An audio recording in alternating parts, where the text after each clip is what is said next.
You may have seen or even been helped by this woman. She was a CTA security guard, but when she needed to get guns out of the hands of her abuser, no one helped her.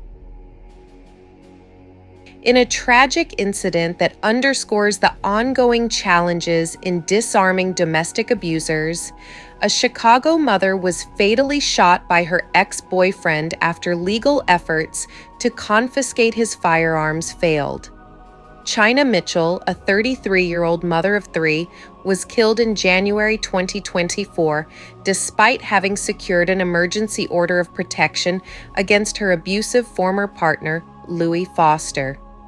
The case highlights systemic issues in effectively enforcing gun restrictions on individuals with histories of domestic violence. The U.S. Supreme Court upheld a law prohibiting domestic abusers under protection orders from owning firearms. However, the practical application of this law remains inconsistent, as demonstrated by Mitchell's case.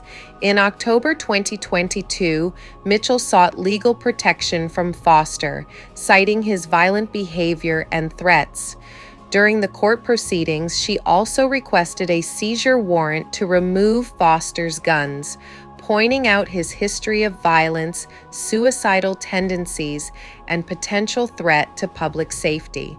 Despite these warnings, the court did not grant the warrant. Transcripts from the hearing reveal that Mitchell's urgent request to confiscate Foster's firearms was not even discussed.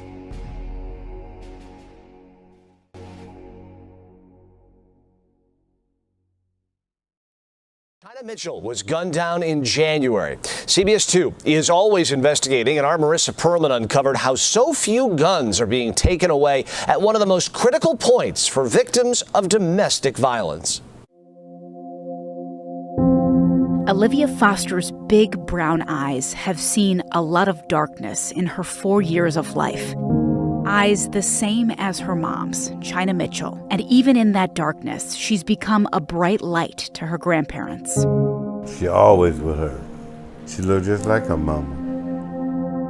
In January, Chyna became one of the latest domestic violence victims shot and killed by her abuser. She was just 33 years old. Her funeral packed with people wearing purple ribbons for domestic violence awareness.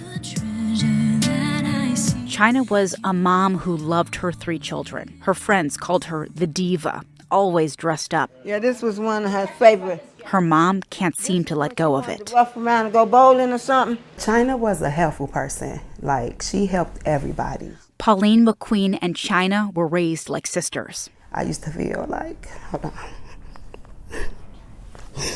I'm good. When I used to feel like depressed or like sad, I used to call her.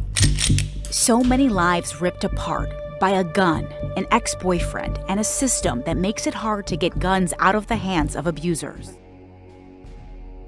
Benna Crawford, an attorney from Legal Aid Chicago, criticized the oversight, stating it was worse than being denied. It was just ignored.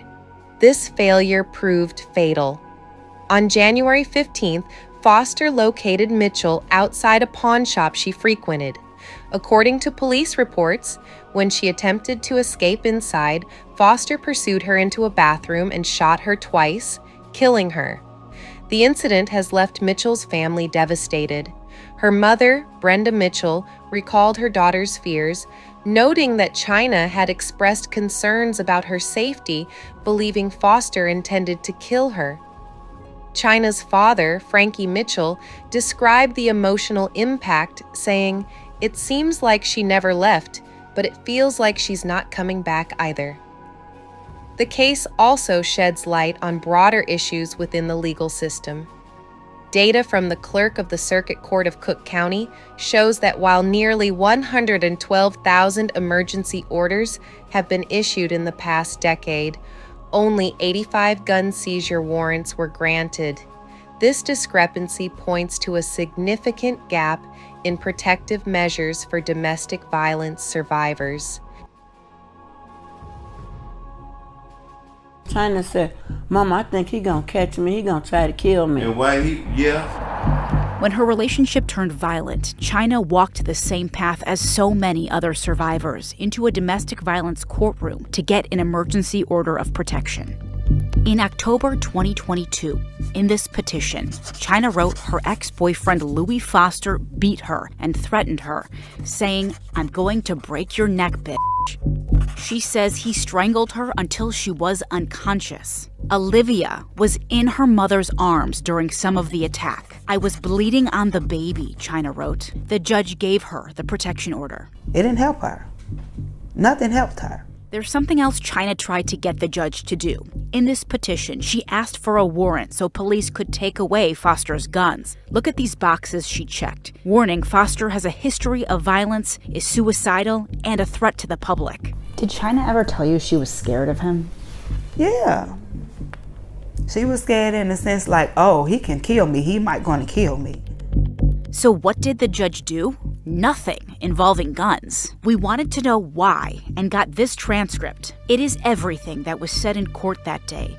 There's not one mention of Foster's guns. So it was worse, I think, than being denied. It was just ignored.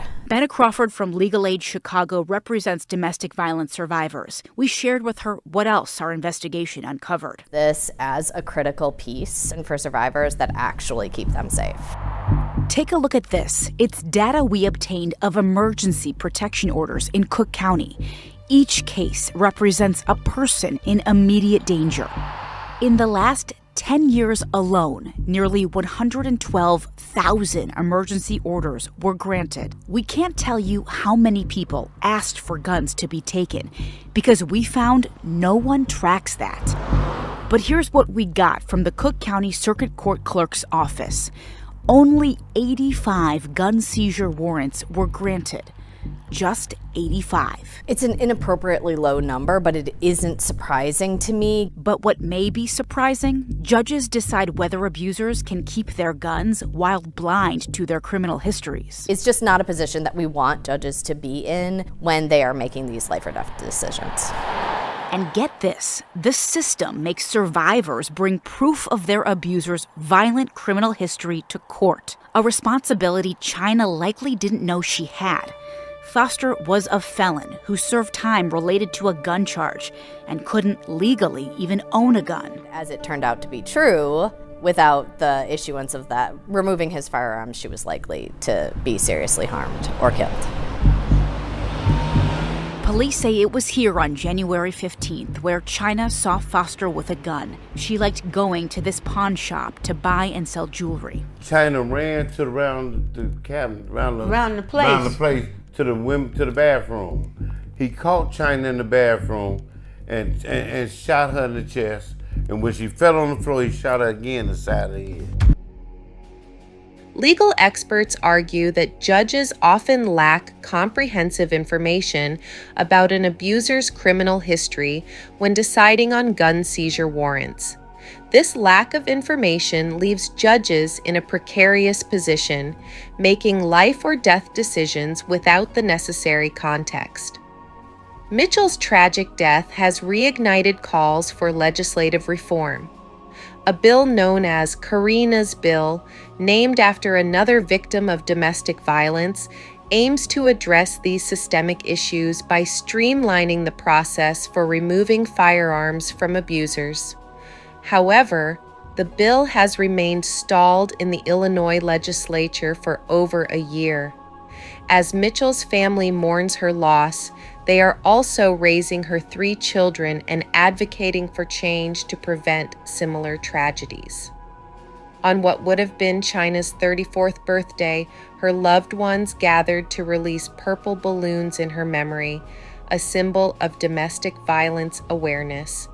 For those affected by domestic violence, resources are available through the Illinois Domestic Violence Hotline and the National Domestic Violence Hotline. Additionally, the clerk of the Circuit Court of Cook County provides guidance on obtaining protection orders, and advocacy groups offer toolkits for creating safety plans. These resources aim to support survivors, and guide them through the complex legal landscape, striving to prevent future tragedies. And you would think before he pulled that trigger, because I'm pretty sure Chyna said, what about Olivia? Louie Foster is Olivia's dad. I'm pretending to be happy. Just sad, kind of gloomy. It's sad, but I'm pretending to be happy. Kind of gloomy. We met Chyna's parents, Frankie Mitchell and Brenda Ferdinand, at their home on what would have been Chyna's 34th birthday. They're now raising all three of Chyna's young kids. Because it seems like she never left. But it don't seem like she's going to come back either. She was from God. She loved everybody. And on this birthday, Olivia remembers her mom. Happy birthday, Mama. And later that night, more purple. Happy heavenly birthday, Chyna! Chyna, I love you and I miss you. I tell you good night every night.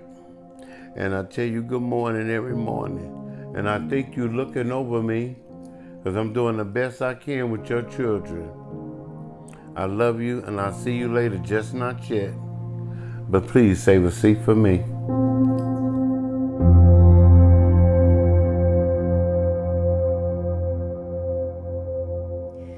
Part of the challenge Chyna faced is Illinois' murky law involving emergency protection orders.